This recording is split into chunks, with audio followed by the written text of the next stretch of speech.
नमस्कार साथियों, आप लोगों का अपने ही यूट्यूब चैनल संजीत मैथ्स में स्वागत है। तो हम लोग पढ़ रहे थे ऑर्डिनरी डिफरेंशियल इक्वेशन, जो कि हमारा मैथ का पेपर 3 है। और आज हम लोगों का लेक्चर नंबर 47 है। ठीक, क्लियर है सबको? तो हम लोग देखने जा रहे थे वेरिएशन ऑफ पैरामीटर। उसमें हम लोग देख रहे थे कि फाइंडिंग द पर्टिकुलर सोल्यूशन। इसके 3 मेथड हम लोग पढ़ा था। वेरिएशन ऑफ पैरामीटर कल हमने डिस्कस किया था। अनडिटर्मिनेंट कोफिशिएंट, इसके बारे में भी हमने कुछ बताया था। और तीसरा इन्वर्स ऑपरेटर मेथड। तो आज हम लोग पहला हेडिंग डालेंगे वेरिएशन ऑफ पैरामीटर, जो कि 100% पूछा जाता है। इसका प्रूफ भी पूछा जाता है और सवाल भी पूछा जाता है। तो आप लोग दोनों चीज़ें ध्यानपूर्वक देखिएगा, ठीक? क्योंकि सही से कॉलेज या कहीं भी अच्छे से डिस्कस नहीं किया जाता है, इसको जल्दी जल्दी करके करा दिया जाता है। इसको बहुत ध्यानपूर्वक देखिएगा। हो सके आज यही एक हो, लेकिन कोई बात नहीं, एक वीडियो ही देखिए, लेकिन सही से देखिए। अगर आप इसको सही से कर लेते हैं तो आपका 5 मार्क्स यहाँ से क्लियर हो जाता है। ठीक, तो चलिए ध्यानपूर्वक देखिएगा, सावधानीपूर्वक। हेडिंग लगाइए। पहला हमारा था ना वेरिएशन ऑफ पैरामीटर।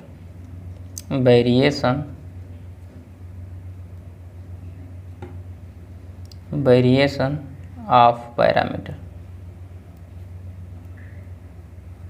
पैरामीटर से आप लोग तो परिचित हुए होंगे। जैसे कोफिशिएंट आता था, आर्बिट्रेरी कांस्टेंट, ये सब कब क्या थे? जैसे कभी ए आ जाता था, सी तो कांस्टेंट होता, लेकिन आर्बिट्रेरी जब कांस्टेंट लेते थे, C1 जैसे मान लीजिए आर्बिट्रेरी कांस्टेंट, ये सब क्या होते थे?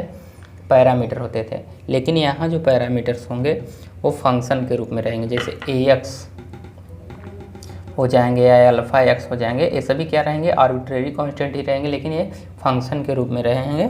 क्लियर? तो इसीलिए कहा जाता है इसे वेरिएशन ऑफ पैरामीटर, क्योंकि एक्स की वैल्यू बदलती जाएंगे। तो हमारा अल्फ़ा जो है, जैसे अल्फ़ा एक्स हमने ले लिया और एक्स की value alpha x equal to मान लीजिए 1 + x² है, तो एक्स की वैल्यू 1 रखेंगे तो यहाँ पर हमारा अल्फ़ा जो आएगा 1 + 1 यानी कि हमारा 1 का स्क्वायर यानी कि 2 आ जाएगा।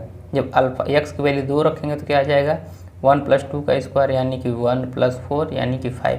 तो आप देख रहे हैं अल्फ़ा एक्स की वैल्यू कहाँ यहाँ पर बदलती जा रही है, कभी 2 हो जा रही है, कभी 5 हो जा रही है, कभी 7, कभी 8। तो इसीलिए क्या कहा जाता है कि ये क्या है? Variation of parameter. क्लियर? तो यहाँ से वेरिएशन ऑफ पैरामीटर क्यों होता है कि जो हमारा कांस्टेंट C1 एंड C2 है, उसकी जगह पे हम लोग एक नया आर्बिट्रेरी कांस्टेंट रखते हैं, जिसे हम लोग अल्फ़ा एक्स से रिप्रेजेंट करेंगे और बीटा एक्स से। ठीक है, उसकी जगह कुछ और लिख सकते हैं। तो ऐसे आप ही देखेंगे। तो चलिए देखिए, लिखिए, प्रूफ में लिखिए, इसको अंडरलाइन कर लीजिए। यही हमारा हेडिंग है वेरिएशन ऑफ पैरामीटर। ये 100% पूछा जाता है। इसके चांसेस 100% यानी कि 99.99%। क्लियर? 0.1% की चांस रहता है कि नहीं आए कभी कभी, लेकिन सवाल इसका ज़रूर पूछा जाएगा। अगर ये नहीं पूछा गया तो इसका सवाल पूछा जाएगा, और ये भी दे देता है या तो हम करके एक सवाल देता है। तो आप चाहे इसको करिए चाहे इसके सवाल को करिए, जो आपकी इच्छा हो वो दोनों में से एक कर लीजिए। तो प्रूफ भी जानते रहिए, सवाल भी जानते रहिए। ठीक, तो चलिए लिखिए, कंसीडर नॉन होमोजीनियस। अब देखिए, वेरिएशन ऑफ पैरामीटर हो, चाहे अनडिटरमिनेंट कोफिशिएंट मेथड हो या इन्वर्स ऑपरेटर मेथड, इन तीनों का use non homogeneous linear differential equation के लिए ही किया जाता है। ठीक, कभी भी होमोजीनियस लीनियर डिफरेंशियल इक्वेशन के लिए नहीं किया जाएगा। तो लिखिए, consider non homogeneous linear differential equation of second order is किस तरीके से? हमारा d2y/dx² plus ax dy/dx plus bxy = rx, equation number first. Clear? अब क्या लिखते थे? सबसे पहले हम लोग कॉरस्पॉन्डिंग होमोजीनियस लीनियर डिफरेंशियल। तो लिखिए, corresponding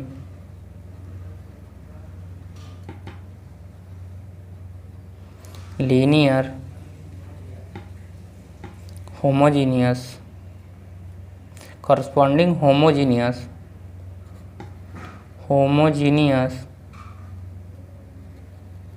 linear differential equation of equation number first is, क्या लिखा जाएगा बताइए? आर एक्स की वैल्यू क्या कर देंगे? 0 के बराबर, dy/dx² plus A X D Y by D X plus यहाँ B x into Y equal to 0। तो ये क्या होगा, corresponding homogeneous linear differential equation मिल गया है आप सेकेंड ऑर्डर। अब क्या करना है, अब इसका हम लोग लिखेंगे कॉम्प्लीमेंट्री फंक्शन। तो लेट हमने माना complementary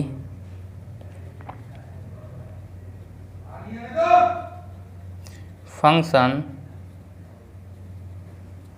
of equation number first. इसी को शॉर्ट फॉर्म में हम लोग लिखना चाहें तो सी एफ लिखेंगे कॉम्प्लीमेंट्री फंक्शन को। ठीक, तो अगली बार से हम सी एफ ही लिखेंगे तो आप लोग समझिएगा कॉम्प्लीमेंट्री फंक्शन। तो क्या माना हमने complementary function phi x equal to, हमने सारी चीज़ें प्रूव करा रखी हैं पहले, C one phi one x plus C two phi two X. और जहाँ फाई वन और फाई टू क्या है, लीनियरली इंडिपेंडेंट फंक्शन है। ठीक, ये आप लोग जानते हैं। तो यहाँ से लिखिए इफ़, प्रूफ देखते चलिए जैसे जैसे हो रहा है, if we take parameter, sorry, if we take particular solution replacing constant C1 और C2 क्या थे, constant C1 and C2 by variable, bracket में लिख लीजिएगा suitable variable, suitable SUTABLE, suitable variables. Alpha x किससे इसे रिप्लेस कर रहे हैं, यहाँ रिप्लेस शब्द यूज हुआ है ना, तो यानी कि जो हमारा C1 है C2 उसको रिप्लेस करेंगे किसे, अल्फ़ा एक्स से। तो क्या मिलेगा हमें, पर्टिकुलर सोल्यूशन। ठीक, तो alpha x and alpha 2x, then the method called variation of parameter। क्यों कहा गया वेरिएशन ऑफ पैरामीटर, क्योंकि हम क्या कर रहे हैं, C1 और C2 को क्या कर रहे हैं, किससे रिप्लेस कर दे रहे हैं, alpha 1x and alpha 2x। तो यहाँ पर देखिए पैरामीटर पहले C1 एंड C2 थे, लेकिन अब क्या हो गए हैं, अल्फ़ा 1 एंड अल्फ़ा 2x। इसीलिए इसे कहा जाता है वेरिएशन ऑफ पैरामीटर, यानी पैरामीटर को चेंज करके जब हम किसी भी पर्टिकुलर सोल्यूशन को फाइंड करते हैं तब क्या कहा जाता है, उसे क्या कहा जाएगा, बताइए बताइए उसे क्या कहा जाएगा, वेरिएशन ऑफ पैरामीटर में।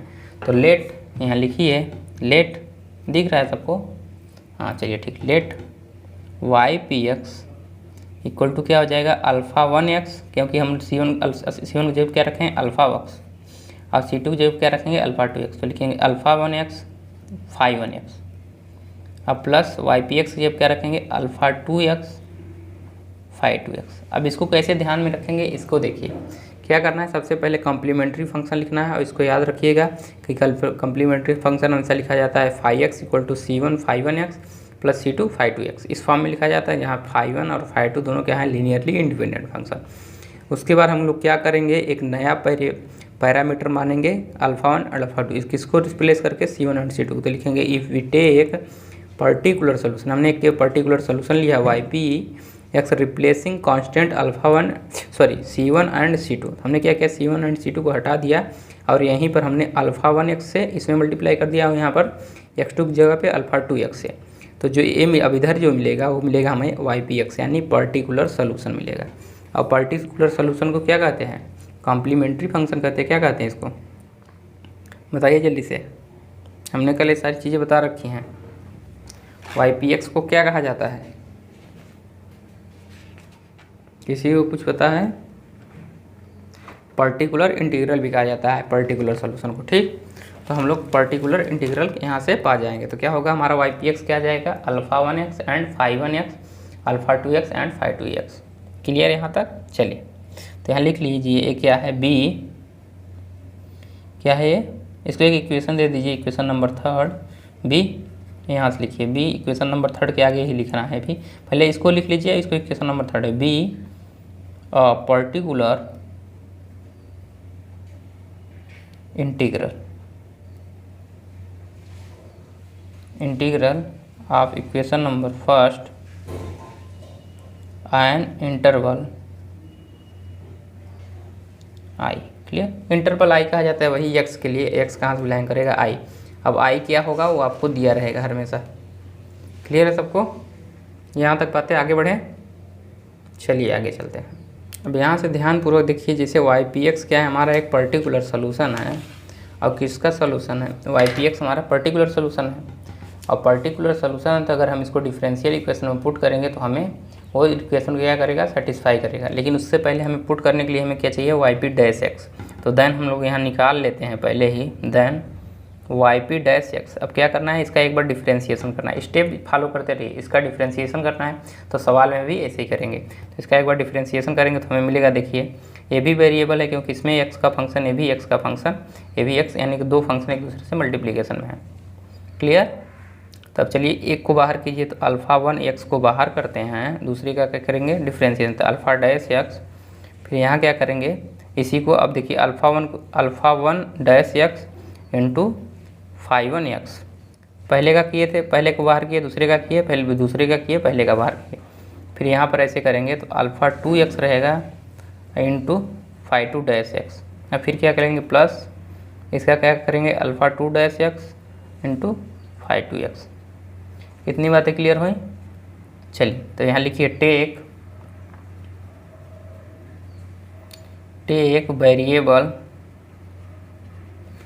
Variables alpha one X and alpha two x.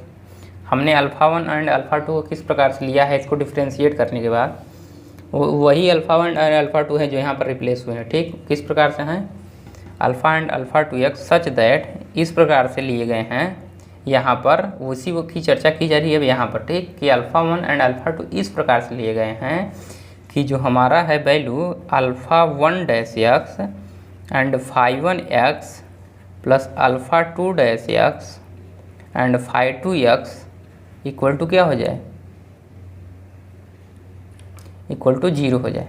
कह रहा है कि हमने जो अल्फ़ा वन एक्स लिया है एंड अल्फ़ा टू एक्स लिए इस प्रकार से लिया है कि अगर अल्फ़ा वन डैश की मल्टीप्लिकेशन किससे करें, फाइव वन एक्स से, और अल्फ़ा टू एक्स की मल्टीप्लिकेशन किससे करें, फाइव टू एक्स से, और इन दोनों को जोड़ें तो हमारी जो वैल्यू आएगी वो किसके बराबर आएगी, जीरो के।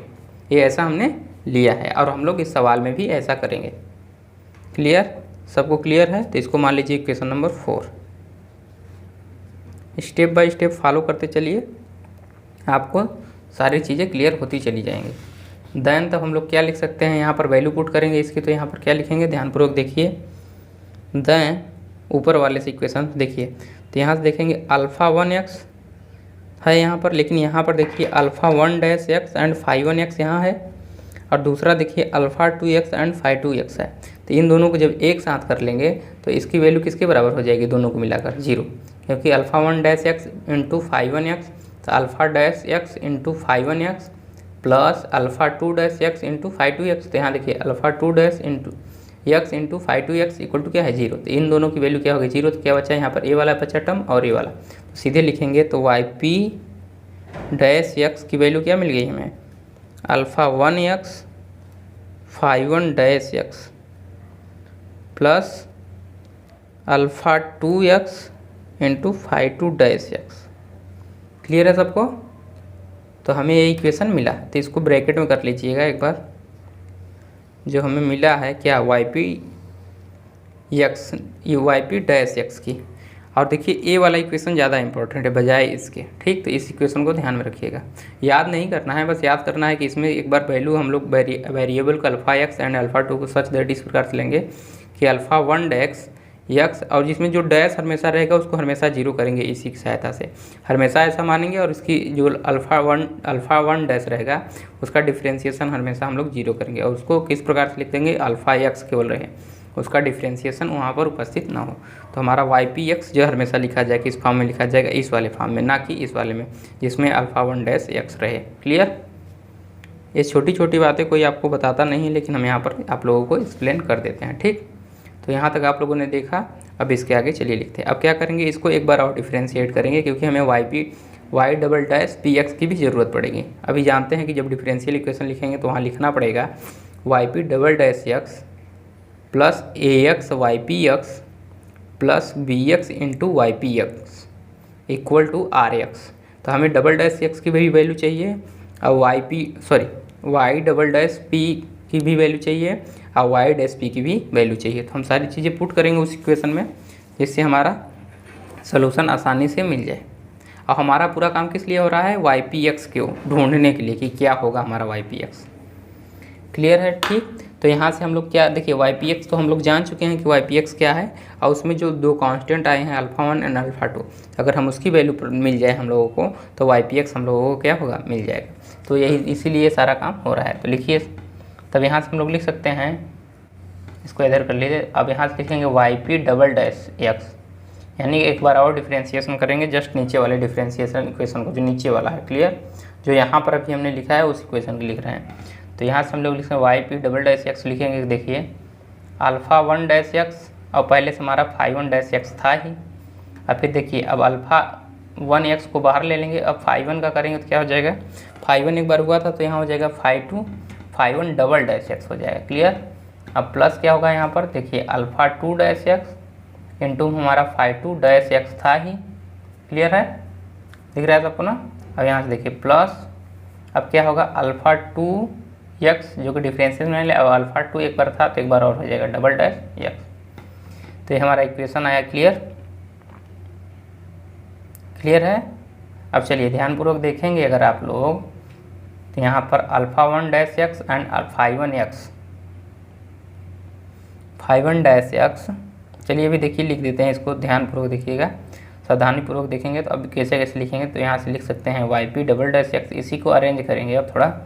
इसको लिख सकते हैं alpha 1 dash x into phi 1 dash x, अब प्लस लिखेंगे अल्फ़ा 2, अल्फ़ा 1 डैश को एक साथ और अल्फ़ा 2 डैश को एक साथ कर लेते हैं। तो alpha 2 dash x into phi 2 x, एक बार डैश इसमें भी है तो इसको एक साथ कर लीजिए, इसको और इसको एक साथ हमने किया। अब इसको एक साथ कर लीजिए प्लस, तो यहाँ लिखेंगे अल्फ़ा 1 एक्स इंटू क्या, फाई 1 डबल डैश एक्स, और plus alpha 2 x into phi 2 double dash x. Clear? तो दोनों को एक साथ कर लिए हैं, और इसकी वैल्यू किसके बराबर हो जाएगी, अभी ध्यानपूर्वक देखें तो इसकी वैल्यू आर एक्स के बराबर हो जाएगी। तो हम अभी लोग इसमें पुट करेंगे, अभी देखिएगा इसकी वैल्यू किसके बराबर हो जाएगी, आर एक्स के। तो यहाँ से लिखेंगे हम लोग, क्लियर है? यहाँ से लिखिए सिंस वाई पी एक्स क्या है बताइए, since Y P X is particular solution, हमने माना है अभी particular solution of equation number first. Particular solution हमेशा non homogeneous linear differential equation का होता है, ना कि होमोजीनियस का। तो उसका होगा डिफरेंशियल इक्वेशन। तो हम लोग यहाँ से लिख सकते हैं क्या होगा कि y p double dash x plus ए एक्स, डिफरेंशियल इक्वेशन के फॉर्म में लिखेंगे तो क्या लिखेंगे, y P dash x plus b x. हमने पहले भी बता रखा है, अब यहाँ पर किसी को डाउट नहीं होना चाहिए। वहाँ पर फाई फंक्शन रहता था फाई 1, तो वहाँ से फाई 1 डबल डैश एक्स लिखते थे, a x into phi 1 single dash x plus b x into phi x लिख के क्या करते थे, जो हमारा इक्वल में रहता था आर एक्स, तो आर एक्स के बराबर लिख देते थे, यही करते थे। क्लियर है सबको? चलिए देयरफॉर इसीलिए हमें क्या मिल गया, ये बराबर इतना। क्लियर है? चलिए वैल्यू पुट कीजिए। तो हमें देखिए वाई डबल डैश एक्स की वैल्यू मिली है यहाँ पर, तो इसकी वैल्यू पहले पुट करेंगे तो यहाँ क्या मिलेगा हमें, alpha 1 dash x phi 1 dash x plus alpha 2 dash x phi 2 dash x. Clear? Bracket बंद। अब प्लस हमारे यहाँ से मिल गया ए एक्स, ब्रैकेट में क्या है, वाई डैश पी एक्स की वैल्यू हम लोगों ने अभी निकाला है नीचे, उसके जस्ट इसके पहले जो हमने निकाला जिसका डिफ्रेंशिएशन उसको रखेंगे, तो हमें मिलेगा alpha 1 x phi 1 dash x, ना कि दूसरा वाला मत रख दीजिएगा जिसमें कि अल्फ़ा 1 डैश एक्स है, जो हम वैल्यू पुट किए हैं जीरो के बाद जो हमें मिला है वाई पी डैश एक्स, जिसको डिफ्रेंशिएशन करने के बाद इसको आया है, ए आया है, इसके जस्ट उसी को हम लोग लिखेंगे वाई पी डैश एक्स में, तो उसकी वैल्यू पुट कर रहे हैं। अब प्लस यहाँ से लिखेंगे alpha 2 x into phi 2 dash x. Clear है सबको? किसी को कोई डाउट होगा तो आप लोग कमेंट कर दीजिएगा कि हमें ये वाला टॉपिक यहाँ नहीं समझ में आया।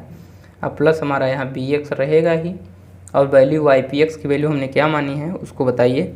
हमने मानी है अल्फ़ा 1x, रिप्लेस करने के बाद हमें जो आया था फाई 1x यही आया था, और alpha 2x into phi 2x यही वैल्यू हम लोगों को मिली थी। किसी को कोई दिक्कत हो तो बता दीजिएगा आप लोग। अब देखिए जहाँ पर अल्फ़ा 1x है उसको एक साथ करेंगे, अल्फ़ा 1x यहाँ है, अल्फ़ा 1x यहाँ है, तो हम लोग क्या कॉमन लेंगे, अल्फ़ा 1x, तो यहाँ से हम लोग कॉमन ले लेंगे अल्फ़ा 1x, तो क्या बचेगा यहाँ से देखिए ax मल्टीप्लाई होगा इसमें, ध्यानपूर्वक देखिए तो फिर समझ में आएगी सारी चीज़ें। तो सबसे पहले अल्फ़ा 1x हम कॉमन लेंगे तो क्या क्या बचेगा, देखिए कहाँ कहाँ है अल्फ़ा 1x, तो देखिए यहाँ पर है अल्फ़ा 1x और कहाँ पर है अल्फ़ा 1x यहाँ है। तो जैसे ही आप लोग अल्फ़ा 1x कॉमन लेते हैं यहाँ से, तो यहाँ बचता है, देखिए क्या बचता है, अल्फ़ा 1x कॉमन ले लिए यहाँ से भी और यहाँ से भी, तो क्या क्या बचा है यहाँ से देखिए, कहीं कोई दिक्कत तो नहीं हो रही है यहाँ पे।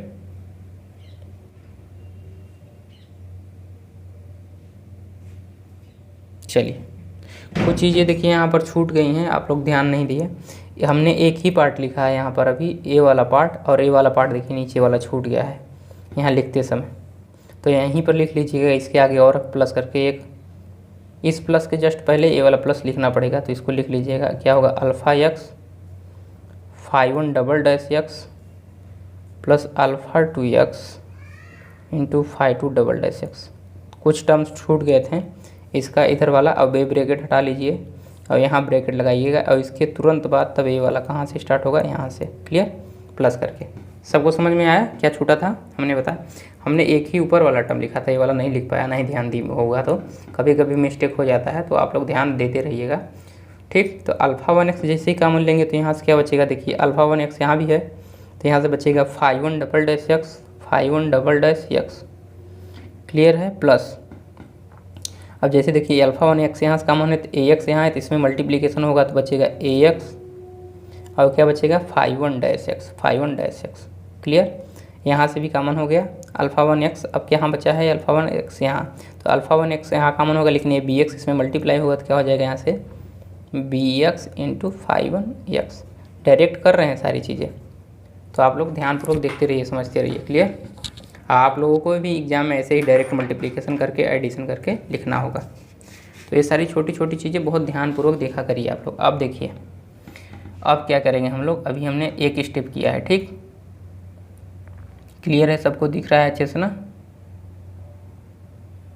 किसी को कोई डाउट नहीं। चलिए अब यहाँ से देखिए क्या कॉमन लेंगे, अब यहाँ से हम लोग लेंगे अल्फ़ा 2x कॉमन, तो जैसे अल्फ़ा 2x कॉमन लेते हैं क्या हो गया हमारा अल्फ़ा 2x, तो कहाँ कहाँ है अल्फ़ा 2x, देखिए सबसे पहले तो यहाँ पर है, तो अल्फ़ा 2x यहाँ कॉमन लेंगे तो क्या बचेगा यहाँ फाई 2 डबल डैश x, अब फिर जैसे यहाँ अल्फ़ा 2x कॉमन लिया तो यहाँ भी देखिए अल्फ़ा 2x कॉमन है, लेकिन यहाँ पर ये मल्टीप्लिकेशन में है, तो यहाँ से आएगा ax, मल्टीप्लाई करेंगे इसमें तो ax into phi 2 dash x, अब प्लस यहाँ भी देखिए अल्फ़ा 2x है, लेकिन यहाँ पर क्या मल्टीप्लाई है bx, तो यहाँ आएगा bx into phi 2x, clear है सबको, तो यहाँ से फाई 2x आ गया।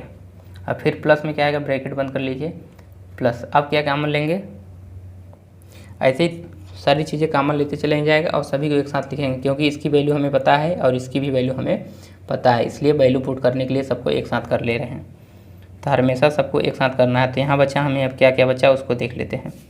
देखिए हमने क्या क्या लिखा है उसको ध्यानपूर्वक देखिए, हमने अल्फ़ा 1x और अल्फ़ा 2x यानी कि इस वाले पूरे टर्म को हमने लिख चुका है, और इसमें इसको भी लिख चुके हैं, इसको भी लिख चुके हैं, ठीक। अब यहाँ पर क्या लिखे हैं, इसको भी लिख चुके हैं, इसको भी लिख चुके हैं। अब सीधा सीधा अगर देखा जाए तो हमारा ये वाला टर्म बचा है, तो इसको सीधे लिखेंगे अल्फ़ा 1 डैश x जो बच गया है हमारा, एंड फाई 1 डैश x, और यहाँ बचा है alpha 2 dash x into phi 2 dash x, यही हमारा बचा था, तो इसको हम लोग लास्ट में लिख देंगे, इक्वल टू हमारा क्या है RX के बराबर, क्लियर, पूरा ये पूरा का पूरा टर्म किसके है RX के बराबर, यहाँ से लेके यहाँ तक इक्वल टू RX।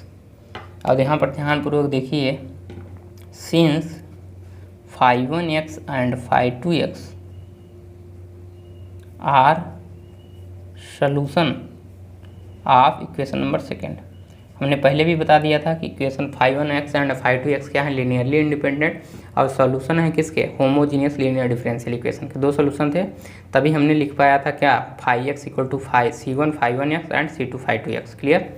जब 5(1) देखिए यहाँ पे जो हमारा इक्वेशन नंबर 2 है डिफरेंशियल इक्वेशन, इसके 2 सॉल्यूशन 5(1)x एंड 5(2)x ये सॉल्यूशन थे। तभी हमने लिखा है इसका जो कॉम्प्लीमेंट्री फंक्शन यानी कि जनरल सॉल्यूशन जो हमने लिखा C1 5(1)x plus C2 5(2)x, तभी हमने लिख पाया था। तो यहाँ पर वही बात कही जा रही है। तो सिंस ऐसा है तो उसकी सहायता से हम लोग क्या लिख सकते हैं डिफरेंशियल इक्वेशन को, बताइए। तो उसकी सहायता से हम लोग लिख पाएंगे देयरफॉर, इसीलिए हम लिखेंगे 5(1)x चलिए ध्यानपूर्वक देखिए, हमने पहले भी लिख चुका है लेकिन यहाँ पर देखें तो क्या हो जाएगा, यहाँ से α'(x) प्लस क्या होगा ax 5(1)x plus bx into 5(1)x = 0। एक इक्वेशन ये मिलेगा और दूसरा इक्वेशन मिलेगा 5(2)x plus ax into 5(2)x plus इसको यहाँ पर जो वैल्यू 0 के बराबर आएगी उसी को हम लोग दिखा दे रहे हैं। कहीं पर एक इक्वेशन बनाए हैं कि नहीं लिख कर, ऐसा नहीं लिखे हैं लेकिन यहाँ लिख लीजिए, इसीलिए लिख रहे हैं। ठीक, इसके जस्ट नीचे लिखिएगा। इसको इक्वेशन नंबर कुछ दे दीजिए, कहाँ तक इक्वेशन बन चुका था हम लोगों का 4th, इसको इक्वेशन नंबर 5th दे दीजिए। और यहाँ से जो हमारा बना 5(2)x और यहाँ से क्या बनेगा bx 5(2)x = 0। तो इसको इक्वेशन 6 दे दीजिए, इन दोनों को मिला के 6। तो फ्रॉम इक्वेशन 5 एंड 6 देखेंगे तो इसकी वैल्यू 0 के बराबर, यानी कि यहाँ पर 0 के बराबर रख देंगे। देख रहे हैं दोनों सिमिलर हैं, तो इसको 0 रखेंगे तो इसमें मल्टीप्लाई होगा तो ये भी 0। और यहाँ जब रखेंगे इसकी सहायता से 0 की वैल्यू, इसकी वैल्यू किसके बराबर है 0, तो यहाँ रखेंगे तो ये भी वाला भी टर्म 0, ये भी 0। तो from equation 5 and 6 value put करेंगे तो हमें क्या मिलेगा यार, वैल्यू पुट कर दीजिए। तो लिखिए from equation 5 and 6 we gate,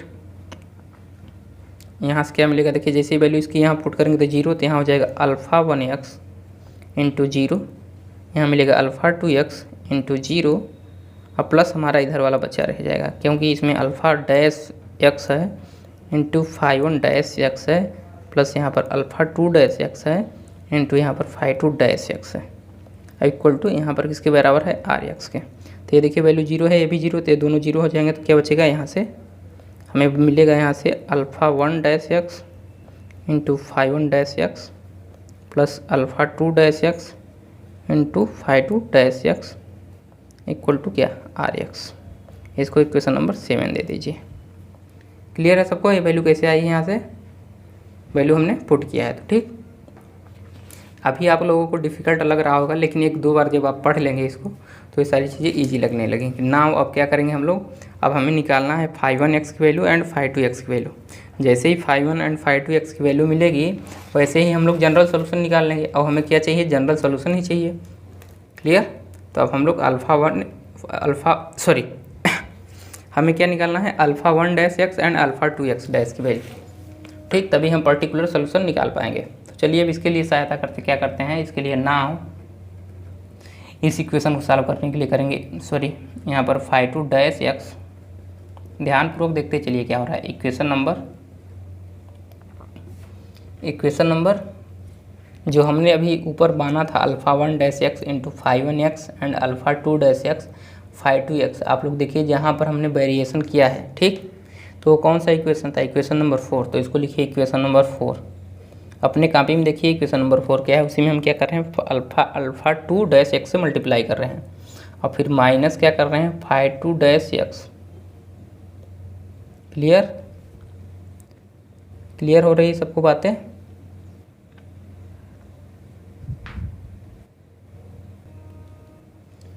clear हो रही हैं कि नहीं, सभी को बातें बता दीजिएगा। यहाँ पर डैश नहीं रहेगा, केवल 5(2)x से करेंगे मल्टीप्लाई। ठीक, इक्वेशन नंबर किस में बताइए, इक्वेशन नंबर जो हमारा 7 बना है उसमें करेंगे मल्टीप्लाई। ठीक, क्लियर। किसी को कोई डाउट होगा तो बता दीजिए। इसको 7 और क्या कर रहे हैं, दोनों को घटा दे रहे हैं। पहले इसमें 4 में हमने मल्टीप्लाई किया और माइनस में 5(2)x से मल्टीप्लाई किया और उसको घटाते हैं। यहाँ पर देखिए 5(2)(x है, तो हमें जो मिलेगा वैल्यू यहाँ से मल्टीप्लाई करने के बाद उसको लिखिए यहाँ से अल्फ़ा 1 डैश एक्स, और घटाने के बाद हम लोग डायरेक्ट लिख रहे हैं, आप लोग करके देख लीजिएगा, alpha x and phi 2 dash x. जैसे ही मल्टीप्लाई करेंगे यही मिलेगा, अल्फ़ा 1 डैश कॉमन हो जाएगा, तो वहाँ से देखेंगे मल्टीप्लाई करेंगे तो वहाँ पर फाई 1 एक्स और जो मल्टीप्लाई किए हैं उसको मिलेगा फाई 2 डैश एक्स। ठीक, alpha 1 phi 1 x into phi 2 dash x मिलेगा। और यहाँ से क्या मिलेगा, जब माइनस करेंगे तो यहाँ से हमें जो मिलेगा तो वो मिलेगा माइनस, क्योंकि अल्फ़ा डैश एक्स कॉमन है तो यहाँ मिलेगा अल्फ़ा 1 एक्स मिलेगा, और मल्टीप्लाई किससे कर रहे हैं, फाई 2 एक्स से, तो यहाँ से मिलेगा हमें फाई 2 एक्स, और यहाँ से हमें देखिए फाई 1 डैश एक्स मिलेगा ना, तो यहाँ से ब्रैकेट बंद, अब इक्वल टू हमारे इधर मिल जाएगा आर एक्स इंटू किससे मल्टीप्लाई किए हैं, फाई 2 एक्स से, तो यहाँ से फाई 2 एक्स, क्योंकि इक्वेशन नंबर 4 में दूसरी साइड इक्वेशन क्या है 0, देखिए इसी वाले इक्वेशन में मल्टीप्लाई किए हैं, तो इसमें जब मल्टीप्लाई किए तो यहाँ लिखे, और फिर माइनस में यहाँ जो घटाना था उसको इस वाले टर्म से लिखे, ठीक, फिर इस दूसरे वाले में मल्टीप्लाई करेंगे। क्लियर, सबको क्लियर हो रही है कि नहीं बातें? चलिए, हम आशा करते हैं आप लोगों को सारी चीज़ें समझ में आ रही होंगी। अब देखिए यहाँ पर जैसे ही मल्टीप्लाई करेंगे किससे करना है, फाई 2 डैश एक्स, तो यहाँ करेंगे तो यहाँ हो जाएगा अल्फ़ा 2 डैश एक्स इंटू हमारा हो जाएगा क्या, phi 2 dash x into phi 2 x, और यहाँ भी जैसे ही मल्टीप्लाई करेंगे इसमें देखिए यहाँ पर किससे, फाई 2 एक्स से, तो यहाँ से हो जाएगा फाई 2 एक्स, तो यहाँ देखिए फाई 2 एक्स है तो फाई 2 एक्स यहाँ भी है, और फिर यहाँ अल्फ़ा 2 डैश एक्स है तो यहाँ देखिए अल्फ़ा 2 डैश एक्स है, और इंटू में इसमें क्या मल्टीप्लाई है, फाई 2 डैश एक्स, तो यहाँ पर देखिए फाई 2 डैश एक्स, यानी ये वाला टर्म इक्वल हो जाएगा, तो माइनस करेंगे तो क्या हो जाएगा, वो वाला टर्म 0, इसलिए हमारा इतना बचा है, इसको लिख दिया यहाँ पर इतना। क्लियर, छोटी छोटी बातों को ध्यान रखेंगे तभी आप लोग समझ पाएंगे। तो यहाँ से आप लोग ध्यानपूर्वक देखिएगा, तो हमारा जो ए वाला टर्म लिखा है रांशियन, आप लोग जानते हैं ना, तो रांशियन कैसे निकलता है, phi 1 x into phi 2 x, यानी अगर देखा जाए अगर हम लोग लिखें phi 1 x and phi 2 x, अभी बता रहे हैं समझाने के लिए, ये लाइन मत लिखिएगा आप लोग, और अल्फ़ा 1 डैश एक्स ऐसे ही लिखा जाता है, रांशियन निकालना होता है दो फंक्शन को, तो इसकी जब वैल्यू निकालेंगे तो क्या होगा, हमारा फाई 1 एक्स हमारे यहाँ डब्ल्यू इक्वल टू है, ठीक, फाई 1 कामा फाई 2, हम आप लोगों को लिखा दे रहे हैं कि रांशियन के बराबर आएगा, फिर जैसे ही हम इसकी जगह पर रांशियन रखेंगे, ठीक, तो यहाँ से फाई 1 एक्स आएगा, चाहे सिंस करके लिख लीजिए, सिंस इतना करके इतना, इसको इक्वेशन एक बना दीजिए 8, तो ज़्यादा अच्छा रहेगा, आप एग्जाम में भी दिखा दीजिए, कोई लड़का दिखाता नहीं है एग्जाम में इसको, तो आप लोग दिखा दीजिएगा, क्योंकि इसकी जगह हम रांशियन रखेंगे वैल्यू, ठीक, तो फाई 1 एंड फाई 2, तो यहाँ रखेंगे तो क्या हो गया, alpha 1 x into phi 2 dash x, अब प्लस यहाँ से क्या माइनस आता है ना घटाने पर, डिटर्मिनेंट की वैल्यू निकालेंगे तो यहाँ से आएगा phi 2 x into phi 1 dash x. Clear, तो इसी की वैल्यू हम इक्वेशन नंबर 8 में रखेंगे, तो लिखिए फ्रॉम इक्वेशन 8, हम वैल्यू पुट करेंगे ना, तो चलिए लिखते हैं, लिखिए फ्रॉम इक्वेशन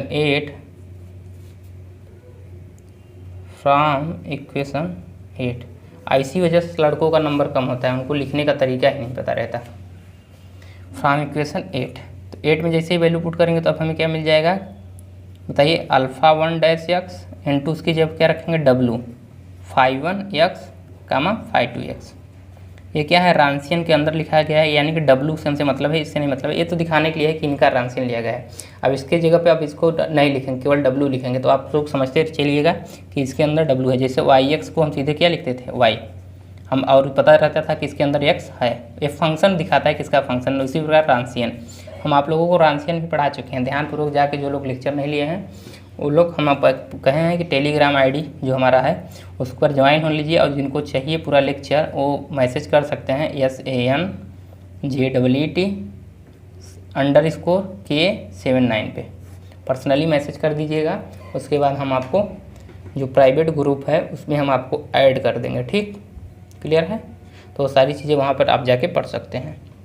तो यहाँ रांशियन इक्वल टू क्या मिला हमें इधर, -RX इंटू फाई 2 एक्स, तो यहाँ से देखिए अल्फ़ा 1 डैश एक्स की वैल्यू क्या मिल जाएगी हमें, इधर देखिए -RX है ही, और हमें इक्वेशन में दिया रहेगा हमेशा डिफरेंशियल इक्वेशन जो रहेगा, और फाई 2 एक्स, अब बट्टे में क्या आ जाएगा हमारे यहाँ से Wronskian phi 1 x comma phi 2 x.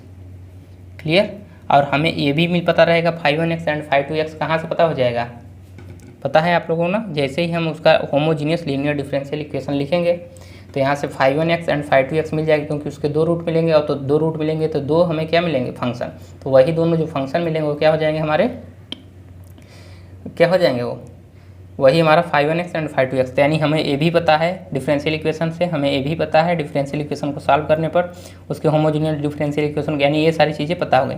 अगर ये दोनों चीज़ें पता है तो रांसियन भी पता हो जाएगा, तो यानी ये सारी चीज़ें हमें ज्ञात हैं। तो आप लोग इसको थोड़ा नोट करके बगल में लिख लीजिएगा, लेकिन एग्जाम में मत लिखिएगा, इसको लिखिए ज्ञात है, ये सारी चीज़ें ज्ञात है। कहाँ से ज्ञात है, आर एक्स कहाँ मिला हमें, नॉन होमोजीनियस डिफरेंशियल इक्वेशन में आपको गिवन होगा, इस साइड में आर एक्स की वैल्यू कुछ ना कुछ दी होगी डिफरेंशियल इक्वेशन में। अब 5(2x) जब होमोजीनियस इक्वेशन बनाएंगे तो उसके 2 रूट्स आएंगे और 2 रूट्स से जो सोल्यूशन मिलेंगे वो 5(1x) एंड 5(2x) होंगे, तो यानी वहाँ से 5(2x) की वैल्यू मिल जाएगी।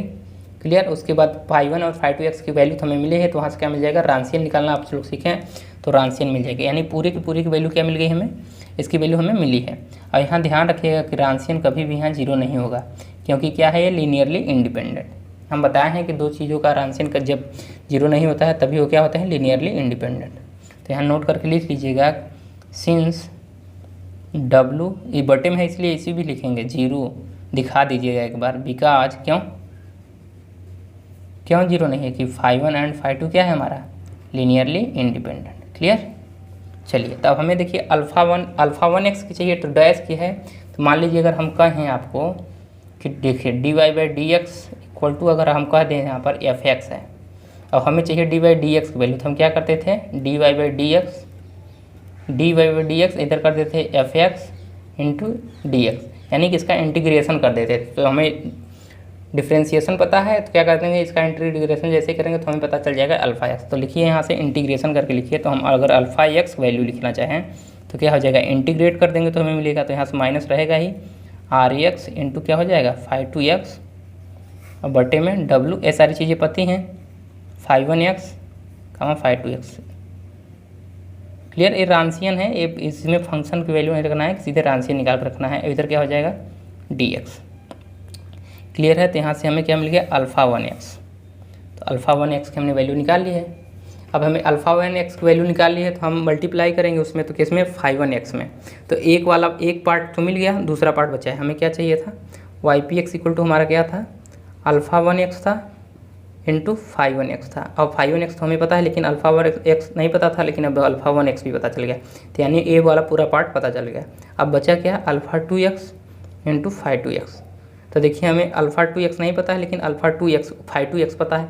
अब केवल हमें क्या चाहिए, अल्फ़ा 2x, तो उसकी वैल्यू ही अब हम लोग निकालेंगे। तो कैसे निकालेंगे उसको ध्यानपूर्वक देखिए।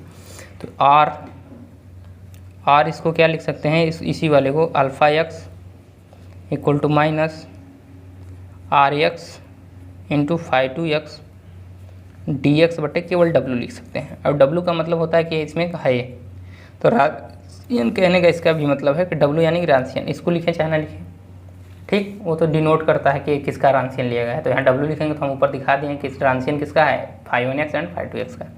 अब आगे चला जाए, तो इसको कोई क्वेश्चन देना चाहे तो दे दीजिए, नहीं देना चाहे तो छोड़ दीजिए, ठीक। तो यहाँ पर हमें अल्फ़ा 1x की वैल्यू मिल गई है। ध्यानपूर्वक देखिएगा, अल्फ़ा डैश की वैल्यू नहीं मिली है, अल्फ़ा 1x की। अब हमें अल्फ़ा 2x निकालना होगा, तो हम क्या करेंगे,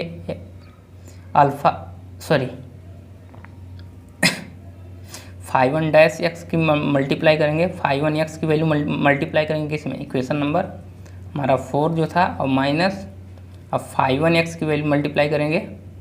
देखिए यहाँ पर डैश लिखिएगा, 5(1x) डैश, ठीक। एक बार अवकलन वाला मल्टीप्लाई करेंगे इसका, तो 5(1)x की मल्टीप्लाई करेंगे इक्वेशन नंबर 4, माइनस 5(1x) की मल्टीप्लाई करेंगे इक्वेशन नंबर हमारा 7 था ना, 7 में, अब घटा देंगे, तब हमें जो वैल्यू मिलेगी वहाँ से मिलेगी अल्फ़ा 2-x, और इधर मिलेगा ब्रैकेट में 5(1)x इंटू 5(2x) माइनस इधर मिलेगा 5(2)x। सबको समझ में आ रहा है कैसे किया ना, उस इक्वेशन में मल्टीप्लाई करके और घटा के आप लोग देखिएगा, यही आएगा।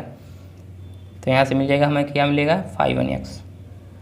अब इधर हमें मिलेगा माइनस RX, हमेशा मिलेगा, और यहाँ 5(1)x इस पर मिलेगा। क्लियर। अब फिर देखिए यहाँ पर रांसियन के बराबर ही है, हमने ऊपर निकाला है रांसियन जस्ट उसके बगल में, तो यहाँ देखिए फिर वही आ गया 5(2)x। यहाँ पर थोड़ा कॉमन लेना होगा माइनस, तब तो हमारा सही से इक्वेशन बन जाएगा। तो इसको सही से लिखेंगे तो हमारा बनेगा 5(1)x इंटू 5(2)x। यहाँ से माइनस ले लेंगे तो क्या आएगा, माइनस में। तो यहाँ से माइनस जैसे ही कॉमन लेंगे, ये वाला माइनस इधर लेते आइए, मल्टीप्लाई कर दीजिए, तो यहाँ हो जाएगा अल्फ़ा 2-x। अब यहाँ जैसे ही माइनस से मल्टीप्लाई करेंगे तो हो जाएगा यहाँ से देखिए 5(1)x इंटू 5(2)x अब minus 5(2x) into 5(1)(x) equal to इधर हो जाएगा प्लस में RX अब इंटू 5(1)(x). तो इसकी वैल्यू हम लोग जानते हैं W के बराबर है, तो यहाँ से लिखेंगे α'(x) इंटू W सीधे लिखेंगे, अब RX लिखेंगे इंटू 5(1)(x). और W का मतलब समझते रहिए, इसमें 5(1)(x) कमा 5(2)x) का है, ठीक। तो यहाँ से अगर हम निकालें α'2'(x) की वैल्यू तो हमें मिलेगा RX इंटू 5(1)(x) और बट्टे में क्या W। क्लियर। तो यहाँ ये भी ध्यान रखने का, इसको याद करने का तरीका क्या है हम अभी आपको बताएंगे, लेकिन इसकी फार्मूले का यूज नहीं होगा कभी भी फार्मूले का, लेकिन स्टेप यही रहेगा, ऐसे ही करके निकालना होता है उसमें भी। तो W इक्वल टू यहाँ पर हमें मिल गया। तो अगर इसका एक बार इंटीग्रेशन कर देंगे तो क्या मिल जाएगा α'2x, और यहाँ इंटीग्रेशन करेंगे तो RX, यहाँ लिख लीजिएगा ऐसे करके W does not equal to 0 के बराबर, ठीक, इंटू 5(1)(x), क्योंकि अगर ये 0 के बराबर हो जाएगा तो क्या हो जाएगा नीचे 0, और 0/1/0 क्या होता है इनफाइनाइट, यानी कि ये अनडिफाइंड हो जाएगा, तो इसलिए नीचे कभी भी 0 नहीं हो सकता रांधन की वैल्यू। तो इस बटे में वैल्यू dx, तो हमें α'2x की भी वैल्यू मिल गई, तो यानी ए वाला टर्म भी मिल गया, ए वाला टर्म भी। तो इन दोनों को ऐड करेंगे तो क्या मिलेगा हमें पर्टिकुलर सोल्यूशन। अब पूरा काम किसके लिए हो रहा था, पर्टिकुलर सोल्यूशन के लिए है। तो वेरिएशन ऑफ पैरामीटर से हम लोगों ने पर्टिकुलर सोल्यूशन को सॉल्व कर लिया, उसे पर्टिकुलर इंटीग्रल भी कहते हैं। तो आप लोगों ने देख लिया है कि वेरिएशन ऑफ पैरामीटर से कैसे पर्टिकुलर इंटीग्रल और पर्टिकुलर सोल्यूशन को कैसे फाइंड किया जाता है, उसी को कहा जाता है पर्टिकुलर इंटीग्रल, उसी को पर्टिकुलर सोल्यूशन। तो हेंस तो हमारा क्या आ जाएगा, यहाँ से लिख लीजिएगा, हेंस दिख रहा है सबको। तो हेंस YPX क्या आएगा हमारा, वही जिसकी हम चर्चा कर रहे थे। तो वैल्यू पुट करेंगे, तो हमारा वैल्यू पुट करेंगे तो पहले में क्या है माइनस RX आया ना। क्लियर है सबको, किसी को कोई डाउट होगा तो बताइएगा। तो हमारा 5(1)(x) वैल्यू पुट करेंगे तो हमारा α(x) की जगह था इंटू 5(1)(x), तो हम लोग 5(1)(x) को बाहर रखेंगे तो हमारे यहाँ से 5(1)(x) मिल जाएगा। और देखिए यहाँ पर माइनस है तो माइनस बाहर ले लीजिए, और इसका इंटीग्रेशन करेंगे मल्टीप्लाई करके, इसमें मल्टी रखेंगे वैल्यू उसकी, तो α1x इंटू 5(2)x। और बटे में इसको इस साइड क्यों लिखे हैं, क्योंकि इसको मल्टीप्लाई करना था। तो अगर इस साइड लिखेंगे तो डाउट हो जाएगा कि ये भी इंटीग्रेशन है, इसलिए इसको पहले लिख ले रहे हैं, ठीक। तो क्योंकि α1x इंटीग्रेशन थोड़ी ना है, तो उसको बाहर लिखेंगे और इंटू इसको लिखेंगे, और फिर हमारा क्या है W इंटू dx, ठीक, प्लस और क्या होगा हमारा यहाँ से 5(2)x दूसरे वाले में, और इसकी वैल्यू रख देंगे α'2x की। क्या आई α'2x की वैल्यू RX आई है इंटू 5(1)(x) आई है अपॉन क्या W इंटू dx। अब इसको याद करने का तरीका देखिए, इसको नहीं α1x की वैल्यू क्या आएगी, देखिए RX इंटू 5(1)(x), अगर α'2x है तो पहला वाला फंक्शन 5(1)(x), और रांशियन दोनों में कॉमन है तो याद रखिएगा रांशियन से डिवाइड करना है। और किससे मल्टीप्लाई करना है, नॉन होमोजीनियस वाला जो RX है उसी से डिवाइड करना है फंक्शन में। तो जब α1x निकालेंगे तो किस में मल्टीप्लाई करेंगे, तो α'2x में, और जब α'2x निकालेंगे तो 5(1)(x) में RX की मल्टीप्लाई करेंगे, और बटे में डिवाइड करेगा W और dx। तो याद करने का तरीका तो हमारा क्या आ गया YPX। तो इसी के लिए सारा काम हो रहा था। तो यहाँ पर हमारा ये प्रूफ क्या हमने निकाल दिया है, इसको कैसे निकलेगा है। तो ये पूछता है कि फाइंड द, जैसे आप लोग कह देगा कि apply variation of parameter, how to find the particular integral. तो पर्टिकुलर इंटीग्रल आप कैसे फाइंड करेंगे, कह देगा यूजिंग क्या variation of parameter find particular, how to find कहेगा, हाउ टू फाइंड क्या पर्टिकुलर इंटीग्रल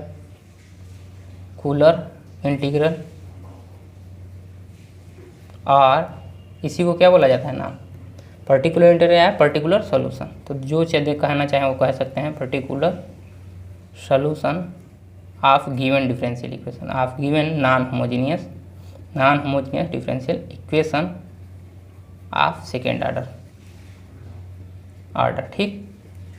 तो यही आप लोगों को क्वेश्चन पूछा जाएगा। तो आप लोगों को जितना प्रोसेस बताया गया है उन प्रोसेस को करना है, ठीक, क्लियर है। चलिए आज का वीडियो यहीं समाप्त करेंगे। हमने कहा था कि अब ये जो तीनों टॉपिक हैं शायद एक लेक्चर में एक टॉपिक हो जाए, क्योंकि ये थोड़ा लंबा है, लॉन्ग है, तो इसको आप लोग समझने का प्रयास करिएगा। और जो लोग अभी तक टेलीग्राम में नहीं जुड़े हैं, हम कई बार बता चुके हैं कि संजीत मैथ्स, ठीक, 48 में जुड़ जाइए, वहाँ पर नोट्स आप लोगों को मिल जाएंगे, क्लियर। तो उसमें आप लोग जुड़ जाइए जो लोग अभी तक नहीं जुड़े हैं। और जिनको फुल वीडियो चाहिए, हम लोग बताया था फुल लेक्चर जिनको चाहिए, वो लोग संजीत SANJEET_K79 पे पर्सनली मैसेज कर लीजिएगा, या व्हाट्सअप नंबर आप लोगों को दिया गया है 8808023920 पे मैसेज कर दीजिएगा। ठीक, तो वहाँ से आप लोगों को ग्रुप में ऐड कर दिया जाएगा, वहीं पर सारा वीडियो आप लोगों को दिया जाएगा। क्लियर है, पहले ही हमने बता रखा है सबको।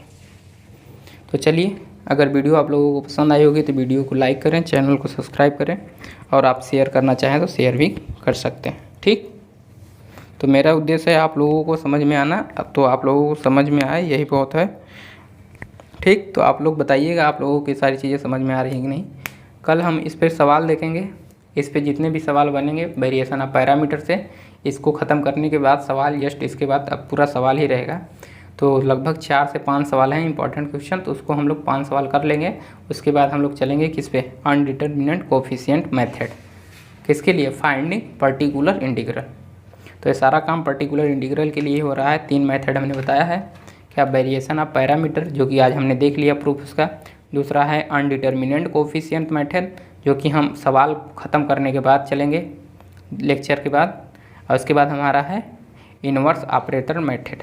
तो इन तीनों को प्रूफ करने के बाद हमारा बच जाता है कुछ 2 टॉपिक और, आइलर इक्वेशन बचेगा, उसके बाद सिस्टम ऑफ डिफरेंशियल इक्वेशन। तो सिस्टम ऑफ डिफरेंशियल इक्वेशन को कैसे सॉल्व किया जाता है, ये 3 टॉपिक और बचे जाएंगे। अभी 2 टॉपिक बचे हैं, अनडिटरमिनेंट कोफिशिएंट और क्या बचा है, अनडिटरमिनेंट कोफिशिएंट, और तीसरा क्या था हमारा, इन्वर्स ऑपरेटर मेथड। 2 यहाँ से टॉपिक बचेंगे सवाल करने के बाद। उसके बाद आइलर इक्वेशन चलेंगे और सिस्टम ऑफ डिफरेंशियल इक्वेशन, यानी कि 2 यहाँ से और 2 यहाँ से 4 हो गए, और एक बचेगा आइसोक्लाइंस, यानी कि टोटल अब 5 टॉपिक और बचे हुए हैं। तो ये 5 टॉपिक आप लोगों को डिस्कस करने हैं। तो ये आज हम लोगों का लेक्चर नंबर 47वां है ना। तो 5 टॉपिक करने के लिए अगर 2 सवाल आज कराएंगे, 5 सवाल, तो 5 सवाल मतलब मान लीजिए एक वीडियो में 3 सवाल या 2 सवाल हो पाएंगे डेली, क्योंकि इतना लंबा करना होगा सवाल में भी। और इसमें से फिक्स है कि एक सवाल आना है, इससे पूछेगा या तो इस पर आधारित जो सवाल हम बताएंगे उसमें से एक। ठीक, तो इन दोनों में से अगर इन्हीं 5 टॉपिक, 5 एक 6 टॉपिक आप लोगों को पढ़ाना है, एक सवाल 5 सवाल और एक ये, तो अगर इतना पढ़ लेते हैं आपको तो 5 मार्क्स यहाँ से एकदम क्लियर हो जाएगा आपका। श्योर है या ना, आप पेपर उठा के देख लिए, हर साल पेपर में आया हुआ है, तो आप पेपर भी उठा के सॉल्व करने का प्रयास कीजिए, जितना हम लोग पढ़ा चुके हैं, जितना हम पढ़ा चुके हैं, कि आप लोग सॉल्व कर पा रहे हैं कि नहीं। अगर जब आप पेपर ही नहीं सॉल्व कर पाएंगे तो हमारे पढ़ाने का कोई मतलब है नहीं। ठीक, तो आप लोग पेपर भी उठा के सॉल्व कीजिए।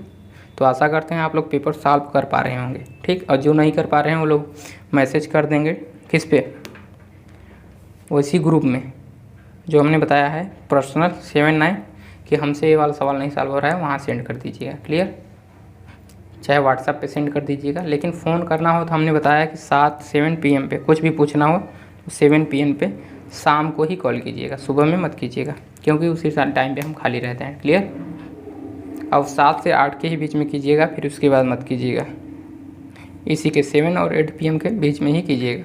अब मान लीजिए पहली बार में हमने फ़ोन नहीं उठाया तो आप लोग मैसेज छोड़ दीजिएगा, हम आपको एक बार मैसेज करेंगे तो आप लोग ध्यानपूर्वक देखिएगा और फिर दोबारा अपना कॉल करके बात कर लीजिएगा जिनको बात करना हो। ठीक, तो यहाँ तक सभी को समझ में आया। तब हमारा बचा है 5 टॉपिक, अगर देखा जाए तो 5 लेक्चर तो लगने ही लगने हैं इस तरीके से, और सवाल में मान लीजिए 2 लेक्चर लगेंगे तो 7, और सभी में 2-2 लेक्चर लगेंगे, 7 2 9, 9 2 11, यानी टोटल 11 लेक्चर अभी और बाकी हैं। तो 47 और 11 कितने हो जाएंगे, कुल 58 लेक्चर। तो टोटल हमारा जब समाप्त होगा तो लगभग 58 से 60 लेक्चर हो चुके होंगे। क्लियर, इससे ज़्यादा भी हो सकते हैं सवाल कराने में, अगर सवाल और नए नए आएंगे हैं तो नए नए हम आप लोगों को सवाल करा देंगे। तो दिक्कत मत लीजिए, अब लगभग 10 से 12 दिन और उसके बाद डेली अगर एक वीडियो आप लोगों को मिल रहा है तो लगभग 10 से 12 लेक्चर और ना, 47 और 12 हो जाएगा 59, मतलब 12 से 13 लेक्चर और, यानी कि 13 दिन में हमारा क्या हो जाएगा, डिफरेंशियल इक्वेशन इधर समाप्त हो जाएगा। और देखिए आइलर इक्वेशन है जो, और बहुत ईजी है, और उससे एक सवाल आना है 5 मार्क्स का। तो वेरिएशन ऑफ पैरामीटर और ये सवाल, इन 3 टॉपिक को पढ़ेंगे तो यहाँ से आपका केवल 50 में से 15 मार्क्स यही दे देंगे आप लोगों को, केवल 15 मार्क्स। क्लियर, किससे किससे, Euler equation, system of differential equation, ये 2 टॉपिक पढ़ेंगे तो यहाँ से 10 नंबर और ये 5 नंबर यहाँ से, ये तीनों मिला के क्या देंगे, 15 नंबर, केवल इतना पढ़ने से। अब कुल कितने लेक्चर होंगे, 10 से 12 लेक्चर। और 10 से 12 लेक्चर पढ़ के आप 15 मार्क्स पा जाएंगे, जबकि इसके पहले आप लोग 40 लेक्चर पढ़े हैं, वहाँ से केवल आप लोग लगभग 20 मार्क्स पाएंगे। 20 तो ये 20 31 5 35 अभी और होगा ना, और इसके पीछे भी और लेक्चर जो पढ़े हैं। तो कुल मिला के यहाँ से देखिए केवल इतने लेक्चर पढ़ने से 15 कितना 10 लेक्चर पढ़ने से, अब बाकी लेक्चर जो हम लोग पढ़े हैं अभी तक 30 लेक्चर, उनसे बाकी जो नंबर मिलेंगे वो आपको मिलेंगे। ठीक, तो 15 अगर हो जाएंगे तो कितना बचेंगे 45 नहीं 35 मार्क्स। तो 30 लेक्चर पढ़ के 35 मार्क्स आपको मिलेगा। अब आप लोगों को 10 लेक्चर पढ़ के केवल कितना 15 मार्क्स। तो 10 लेक्चर पढ़ना आसान है बल्कि 30 लेक्चर के, तो यहाँ से 15 मार्क्स आपका क्लियर हो जाएगा। 15 मार्क्स कहाँ 12 लेक्चर करेंगे तो आइसोक्लाइंस में उसी में पढ़ाएंगे तो 5 मार्क्स उसका, तो टोटल 20 मार्क्स। तो 12 से 13 लेक्चर पढ़ के आप लोग 20 मार्क्स यहाँ से गेन कर सकते हैं। अब बाकी शेष से आप लोग क्या करेंगे 35 मार्क्स। क्लियर? तो आप लोगों को आशा करते हैं ये सारी चीज़ें समझ में आई होंगी। वीडियो लंबा हो रहा है तो वीडियो थोड़ा छोटा ही रखेंगे, क्योंकि कल वीडियो थोड़ा लंबा हो गया था, 1 घंटे के ऊपर हो गया तो अपलोड करने में काफ़ी दिक्कतें आई थी और लेट भी लगा था समय। तो इसीलिए हम सोचते हैं कि वीडियो थोड़ा छोटा ही हो तो ज़्यादा अच्छा है। तो 50 मिनट का वीडियो कभी छोटा नहीं कहा जाता है, लेकिन चलिए इस बेस के आधार पर इसे छोटा ही कहा जाएगा, एक सवाल हुआ है तो आशा करते हैं आप सभी को समझ में आया होगा। वीडियो देखने के लिए आप सभी का बहुत बहुत धन्यवाद।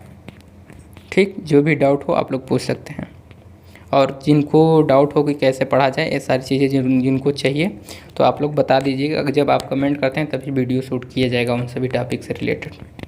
तो चलिए वीडियो को यहीं समाप्त करते हैं। सबसे ज़्यादा फेल होने का रीज़न जो बीएससी में है उस पर हम अभी एक वीडियो लंबा डालेंगे, लेकिन आप थोड़ा डिस्कस कर देते हैं। उनका सबसे मेन प्रॉब्लम होता है उनको लिखना नहीं आता है, को कैसे लिखना है तरीका नहीं पता है। जो फर्स्ट ईयर में नए नए लड़के आते हैं और दूसरे के बहकावे में चले जाते हैं वो, तो दूसरे के जब बहकावे में आप चले जाते हैं तो क्या होता है वहीं से आपका रूट बदल जाता है और आप फेल की ओर बढ़ना शुरू कर देते हैं। तो ऐसा मत कीजिए। सबसे पहले तरीका होता है एग्ज़ाम में लिखने का, और उस तरीके को सीखेंगे, स्टेप को सीखेंगे, प्रोसेस को सीखेंगे। जैसे 2 लिखना है, अगर हमने ऐसे लिखा, किसी ने 2 को ऐसे लिखा, किसी ने 2 को ऐसे ऐसे करके लिखा, किसी ने 2 को ऐसे लिखा, जिसकी राइटिंग नहीं अच्छी हो गई ऐसे ऐसे करके ऐसे लिख दिया 2। अब एग्जामिनर चेक करेगा तो प्रोसेस है 2 लिखने का, इस तरीके से आप ऐसे लिख दिए हैं तो कहाँ से नंबर देगा। ठीक, तो वही है। क्लियर? तो लिखने का तरीका, जैसे अगर लिखना जाए इंग्लिश में लिखा जाए किसी का नाम NAMA लिखेंगे ऐसे, मान लीजिए ठीक है, कोई ऐसे लिख रहा है N, फिर लिख रहा है स्मॉल a, फिर कैपिटल M लिख रहा है, फिर स्मॉल a में ये लिख रहा है, तो एग्जामिनर तो काटेगा ही ना, क्योंकि उसका भी एक तरीका है। या तो पूरा कैपिटल में लिख दीजिए आप, एक कैपिटल में स्मॉल में लिखिए, तो जो तरीका होता है उसे लिखिए आप उस तरीके को। आप अपनी मन से जो चाहे वो नहीं लिख सकते हैं। तो अगर अपनी मन से लिखना चाहें तो नंबर कटेगा ही। तो जो आपकी इच्छा हो आप कीजिए। मेरा उद्देश्य है आप लोगों को समझाना, हमने समझा दिया है। ठीक, और किसी को डाउट होगा तो आप लोग कमेंट कर दीजिएगा। और जिनको भी वीडियो चाहिए कि कैसे लिखना है, वो सारी चीज़ें जो ये लोग पढ़ रहे हैं ऐसे ही लिखना है, वो लोग जान रहे हैं।